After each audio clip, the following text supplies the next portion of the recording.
Mga kabukid, kumusta? So, dito tayo sa bundok ngayon. Sadya natin dito, sisilipin yung mga silo natin o yung bitag na tawagin sa Tagalog. Sa amin naman litag. Ito pala, may huli tayo. Kaso hindi manok labuyo, kundi isang ibon. Yan. Ito pala yung gamit ko, yung pamo. Talagang matitibay. So ito mga kabukid, kailangan din natin ito pakawalan. Kasi hindi ito yung sadya natin na sadya ko talaga yung manok labuyo. Ay kaso ito yung nahuli natin, kailangan natin papakawalan. Ito, kawawa din naman. Yung klaseng ibon na to, matatapang. Yan, pulang-pula yung mata. Ito sa iba kinakatay ito, pero sa akin pinapakawalan ko lang. Hindi tayo nakahuli ng manok labuyo. Ito yung huli nating ibon. Maliliit. Ang pakpak nila oh.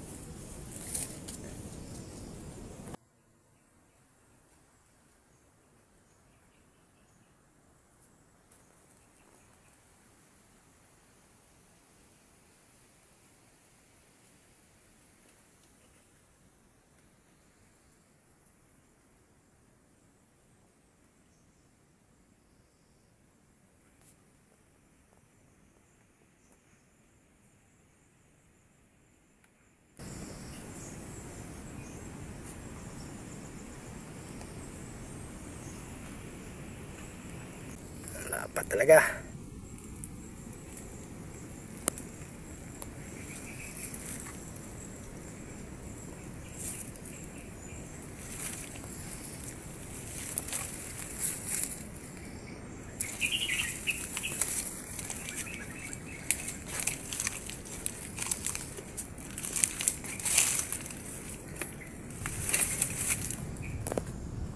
Ito yung iba pa nating bitag mga kabukid oh. Yan. Wala pang dumaan na manok labuyo yan. Hindi pa talaga dumaan. Yan pa yung isa. So, kailangan lang natin magtiyaga mga kabukid para makahuli din tayo balang araw.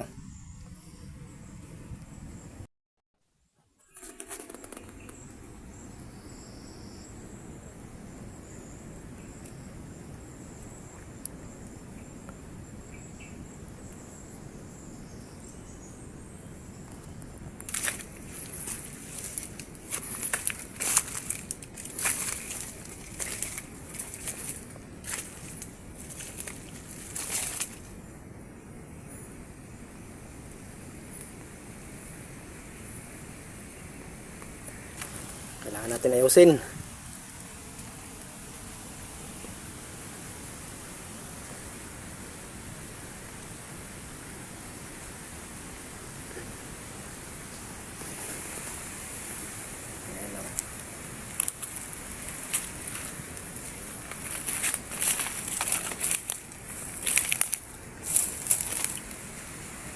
Yung isa.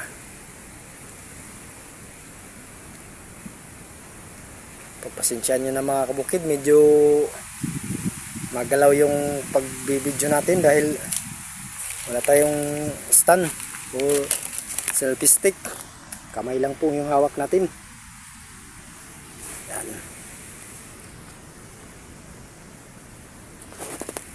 Isang ibon lang yung huli natin kanina. Nakawalan ko lang dahil hindi yung pakay natin dito. Manok labuyo lang talaga yung sadya.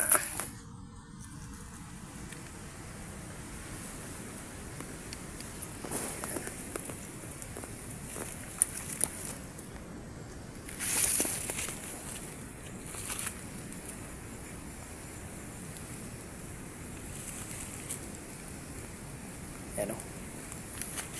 Kung palibot ho yan, nakabakod.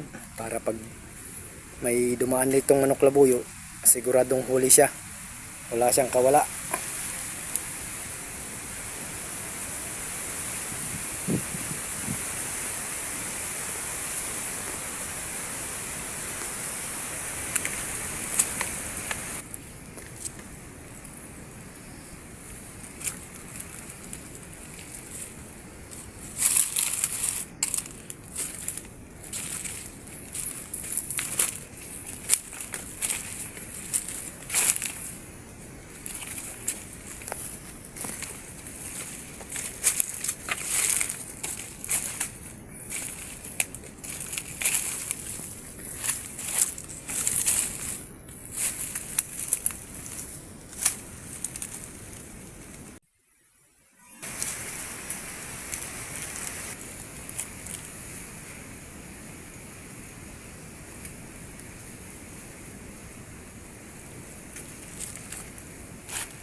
mga kabukid,